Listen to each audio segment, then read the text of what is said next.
I'm intrigued to know from you is that, if you're the manager of a team and they're about to take part in, the biggest game of their career, what do you do? What do you say to those players to make sure that they don't sort of freeze on the big occasion?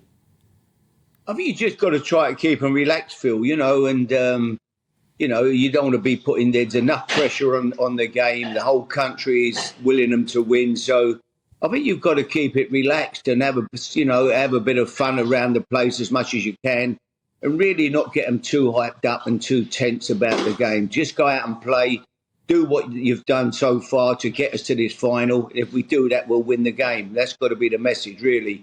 Don't, just relax, and it's a great opportunity to go out and make history, but, without don't overdo the pressure on them. Just keep them up and keep them relaxed as much as you can. It's just a day, 24 hours to that game. Obviously, I'll never be 24 hours before that game. What will they be doing now? What will they be doing, those girls? Well, they'll be training today. They'll be obviously have a little training session. It won't be anything too hectic. It will be quite. They'll run through a few set plays. They'll do set plays for, set plays against. They'll have all the positional play of where the opposition, where Spain will go from corners, free kicks, what they try to do. So they'll have all their markings, who they're going to mark in the game. This is and they'll get in there, put them in their positions, and they'll run through some set plays. And they'll probably end up with a little fun game, and nice and bright, no contact. You don't want any injuries, but just to keep them having a laugh and keeping them bright, and put a little something on the game where the losers have to buy the coffees after training or whatever. A little bit of an edge to it as well. But they won't be doing anything that's too strenuous today, or where they could pick up any injuries. They'll just want to get through the day and get them ready. And then they'll go back to the hotel and they'll relax, come down for their dinner and watch a bit of TV. And they'll be playing their whatever games they've got. They'll be as relaxed as they can. Now, Harry, the manager, Sarina Wiegman, has earned lots of plaudits throughout the tournament.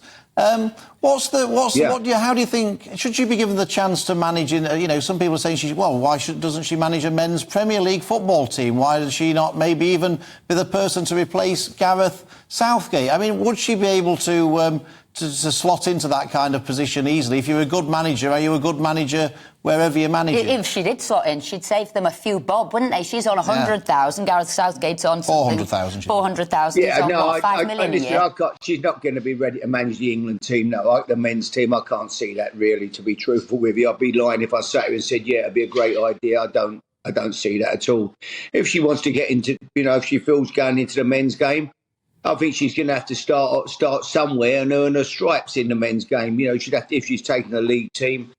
I don't see her walking straight into the Premier League.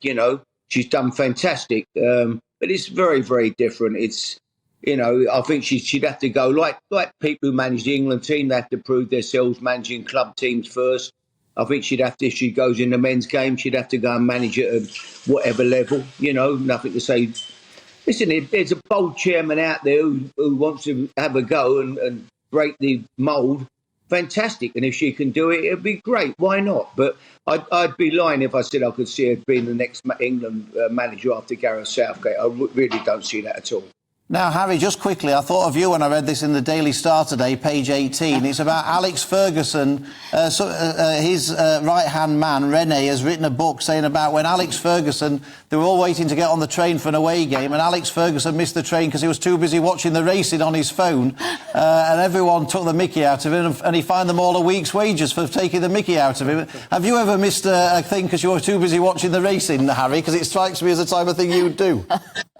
No, but I did have some great days with Alex. I mean, I used to get in the dressing room and, at 2:00 we'd take the team sheet in, me and Fergie, and then we'd go back and you had that 50 minutes or so, which is the longest 50 minutes when you're waiting for the game to start. The players are out on the pitch having a warm-up. They're doing all their exercises. I used to go in Alex's office and we'd watch a bit of racing on TV, yeah, for sure. But, you'd done all your work all week. You had your set plays organised. You had their team.